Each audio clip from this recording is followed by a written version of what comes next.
Welcome to FlashNewsNow. Here are today's top 12 stories. Civilians will be put in harm's way, expert warns as first autonomous drone kill revealed. A senior figure in the Ukrainian defense industry said that a test took place 2 years ago involving fully autonomous drones set to destroy anything in a given area, with confirmed casualties, according to a report in New Scientist. Speaking on France 24, Mariara Tadeo, professor of digital ethics and defense technologies, Oxford Internet Institute, University of Oxford, explains that these systems are fully indiscriminate, whether the system sees a combatant, a child, an old person, etc. World Cup 2026, Mexico dominates opening match as South Africa falls to 2 red cards. Mexico made a commanding statement in the 2026 World Cup's opening match, defeating South Africa 2-0 at its Azteca Stadium. 2 red cards in the second half left the Bafana chasing ghosts. Belfast knife attack, false images, misinformation fuel anti-immigration riots. Police in Northern Ireland Thursday prepared for further disorder, as anti-immigration riots may enter its third night. The unrest erupted after a brutal street stabbing Monday involving Sudanese national Hadi Aladid, who has been charged for attempted murder following his attack on Stephen Ogilvy. False and outdated images have been fanning the flames online, amplified by far-right voices like Tommy Robinson and Elon Musk. How puppets are helping women and children in Gaza cope with trauma. A puppet show project in Gaza is using storytelling and creative workshops to help women and children process trauma. Will the stars align for SpaceX IPO?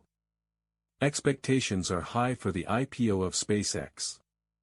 The company, which includes rockets, satellites, and AI units, could become one of the most valuable in the world following its market launch on Friday.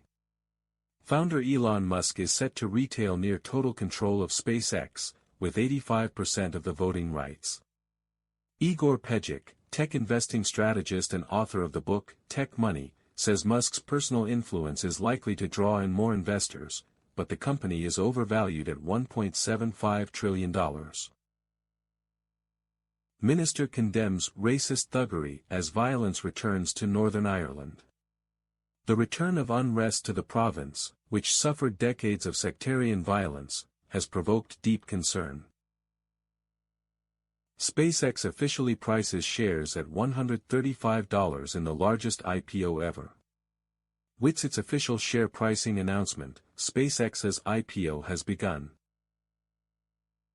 UK defence chief steps down, accuses Starmer of making Britain less safe.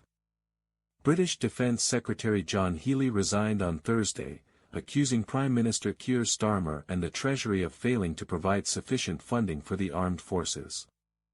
The departure deepens pressure on Starmer ahead of a crucial by-election, with Healey warning that the government's delayed long-term defence investment plan could leave Britain vulnerable to security threats.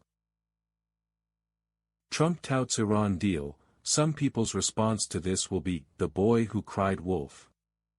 U.S. President Donald Trump on Thursday announced a "great settlement" with Iran to end the Middle East war, saying he expected a deal to be signed in Europe in the coming days. Trump's claim came just hours after he promised fresh strikes against Iran, before saying that he was calling them off as a deal approached. There was no confirmation from Iran. The Guardian's Washington bureau chief David Smith has more. Oracle warns of security bug that hackers abuse to breach 100-plus companies. The tech giant warned of a security flaw that a cybercrime gang said it's exploiting as part of a mass hacking campaign. Google said it notified more than 100 organizations that had potentially vulnerable servers. Israel releases Hamas co-founder after 2 years in detention.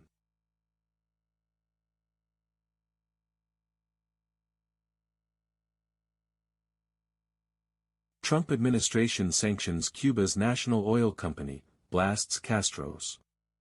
The timing of the sanctions underscores a broader shift in Washington's calculus on Cuba, where the administration is leveraging lingering Cold War-era grievances to extract political mileage from an increasingly isolated Castro regime. By framing the expropriation claim around U.S. resources, a vague reference that could encompass everything from pre-1960s oil concessions to more recent joint venture assets, the State Department is signaling that economic pressure will be used to force a diplomatic opening, even as Congress debates a modest aid package for the island.